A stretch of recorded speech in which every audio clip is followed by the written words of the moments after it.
వేదికను అలంకరించినటువంటి పెద్దలందరికీ కూడా విజయరామ్ గారికి, తదితర పెద్దలు మలాలి గారికి, రాజవర్ధన్ రెడ్డి గారికి, అలాగే బాలకృష్ణ గారికి, మన రామ్ గారికి అందరికి కూడా నమస్కరిస్తూ సో ఈరోజు ఈ యొక్క కార్యక్రమం ఆర్గనైజ్ చేసినందుకు ప్రత్యేకించి మధుసూదన్ గారు తీసుకున్నటువంటి ఆయన చేస్తున్నటువంటి కృషికి ప్రత్యేక అభినందనలు తెలియపరుస్తూ, ఈరోజు వారు దంపతులు ఇద్దరు కలిసి చేయడం అనేటువంటిది చాలా అరుదుగా ఉంటుంది.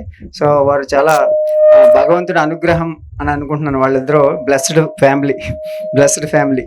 ఎందుకంటే ఇద్దరు గోభక్తులు, ఇద్దరు దైవ భక్తులు, ఇద్దరు కూడా ప్రకృతి వ్యవసాయం వైపు రావాలనే ఉద్దేశంతో ఇక్కడ ఈ యొక్క ఫారెస్ట్ స్కూల్ స్టార్ట్ చేయడం ఇది ఒక అద్భుతం. అయితే ఇటువంటివి మల్టిపుల్లైజ్ చేయాలనే విషయం ఆల్మోస్ట్ ప్రతి జిల్లాలోనూ కూడా ఇలాంటి స్కూల్స్ ఆర్గనైజ్ చేయాలని ఫారెస్ట్ స్కూల్ మలయాళీ గారు చేస్తూ ఉన్నారు. అలాగే ఈ యొక్క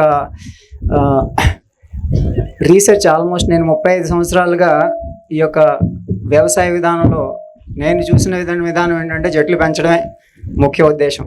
గోవు రక్షణ, భూరక్షణ చేయాలంటే చెట్లు పెంచుతూ ఉండాలి అంతే. మనం పెంచాల్సిందల్లా చెట్టు పెట్టా ఉంటే చాలా అన్ని వ్యవసాయం ఆటోమేటిక్గా అవుతుంది. అదే విధానంతో మేము చిన్నప్పటి నుంచి కూడా అట్లనే నేను 3 సంవత్సరాలప్పటి నుంచి మొదలుపెట్టాను మా వ్యవసాయం, మా తాతగారు సెక్షన్లో. తర్వాత వ్యవసాయం చాలా మారిపోయి అంతా కెమికల్ రావడం జరిగింది. సో దాన్ని ట్రాన్స్ఫార్మ్ చేయడం కోసం వీలైనంత వరకు నేను సైకిల్ యాత్రల ద్వారా వీటి ద్వారా ఈ ప్రకృతి వ్యవసాయ శిక్షణ, ప్రకృతి రక్షణ కోసం అనేక రకాలైనటువంటి అవగాహన కార్యక్రమాల్లో నిర్వహిస్తూ కన్యాకుమారి నుంచి కాశ్మీర్ వరకు, లండన్ నుంచి ఢిల్లీ వరకు అనేక రకాల సైకిల్ యాత్రలు చేసి ముఖ్యంగా యూత్ని, తర్వాత స్కూల్లో పాఠశాలలో విద్యార్థులకి ఇప్పుడు ముసలాళ్ళు అయిపోయినానికి శిక్షణ ఏం ఉపయోగం లేదు. సో నా ఉద్దేశం ఏంటంటే నెక్స్ట్ జనరేషన్ అంతా కూడా ప్రకృతి వ్యవసాయానికి, పిల్లలందరికీ కూడా ప్రకృతి వ్యవసాయం రావాలని చెప్పి నేను పిల్లలకు నేర్పిస్తున్నాను. ప్రకృతి వ్యవసాయం స్కూల్స్లో నేను సిలబస్ పెట్టాము. అలాగే పిల్లలందరికీ కూడా సంపూర్ణమైనటువంటి విద్య, హోలిస్టిక్ ఎడ్యుకేషన్గా మానవతా విశ్వవిద్యాలయం ఏర్పాటు చేసి అక్కడే హోలిస్టిక్ స్కూల్ ఏర్పాటు చేసాం గురుకుల పద్ధతిలో. అక్కడ యోగ విద్య, అలాగే ప్రకృతి వ్యవసాయము, అలాగే వైద్యం కూడా పిల్లలకు వస్తుంది. ఏ మొక్క ఏంటి, ఏ చెట్టు ఏంటి అనేది కూడా ఆయుర్వేదం కూడా పిల్లలకు నేర్పించడం. ఇవన్నీ కూడా మనం భారతీయ విద్య అంతా కూడా పిల్లలకు తెలియకపోవడం వల్ల అందరికీ పారాసిటమాల్, డోలో అంటే తెలుస్తుంది కానీ తిప్పదే కంటే ఎవరికి తెలుస్తుందా? సో ఇలాంటి పరిస్థితి ఎందుకు మారిపోయిందంటే ఈ యొక్క జ్ఞానం అంతా కూడా డిజపేర్ అయిపోయింది.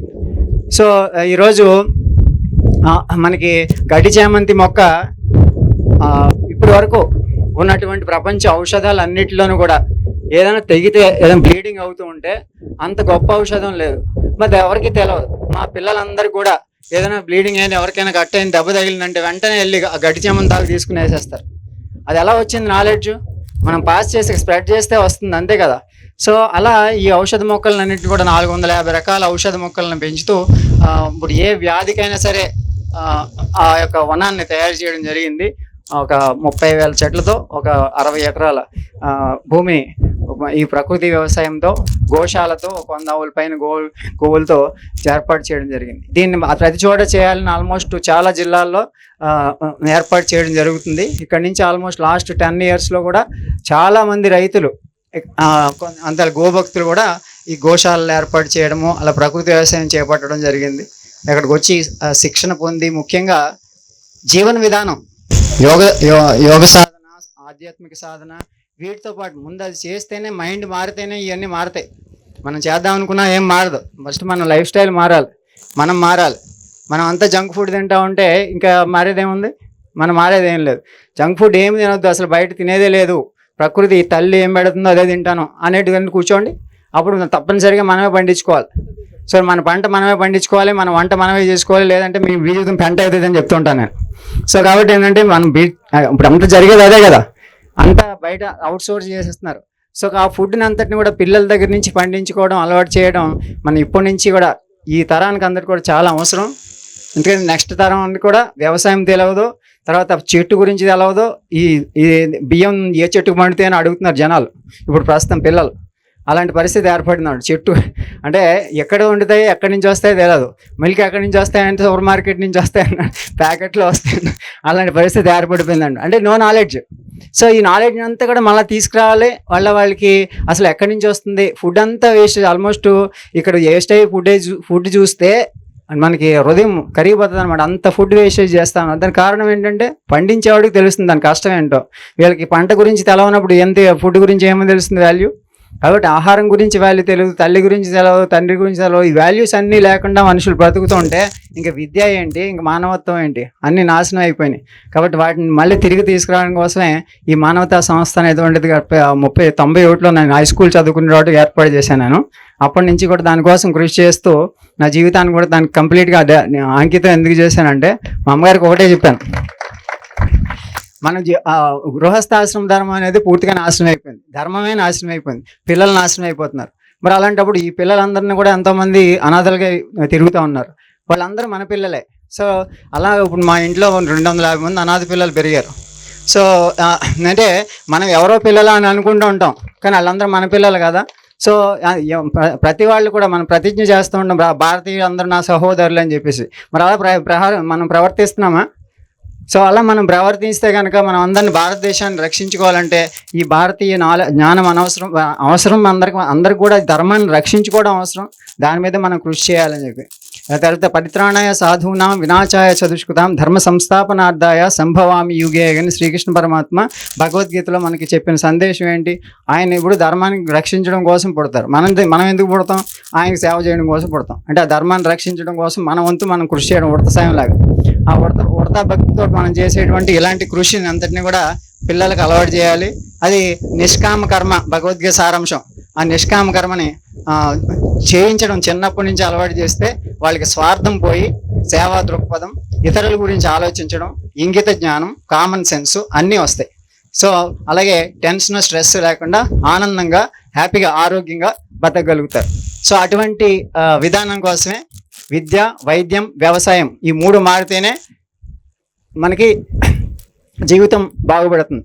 కాబట్టి ఈ 3టిని మనం సాధన చేయాలి, అలాగే మన పిల్లలకు నేర్పించాలి.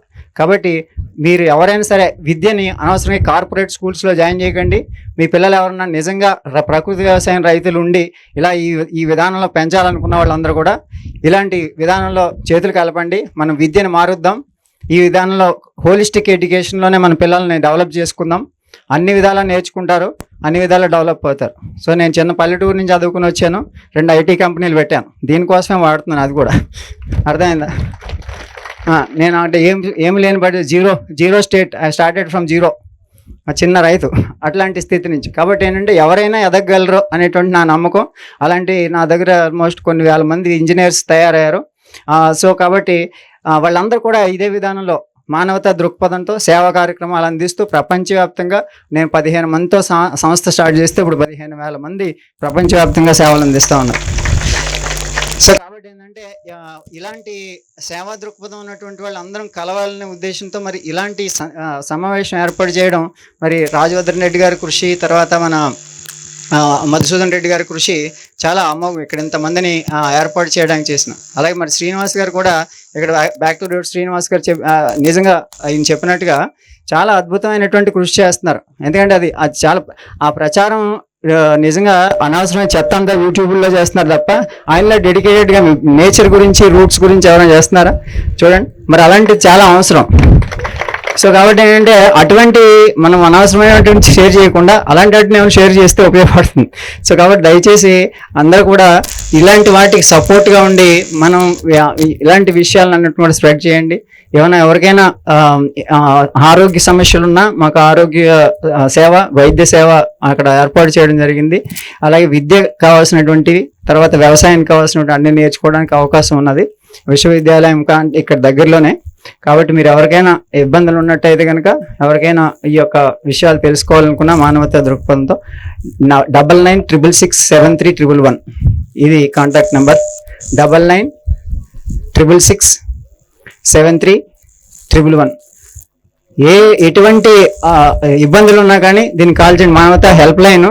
మీకు ఎక్కడైనా ఇబ్బందులు ఉండి ఏదైనా ఆరోగ్య సమస్య, తీవ్రమైన సమస్య ఉన్నా కానీ దీన్ని కాల్ చేయొచ్చు. అలాగే ఎవరైనా అనాథలు కనపడినా కాల్ చేయొచ్చు.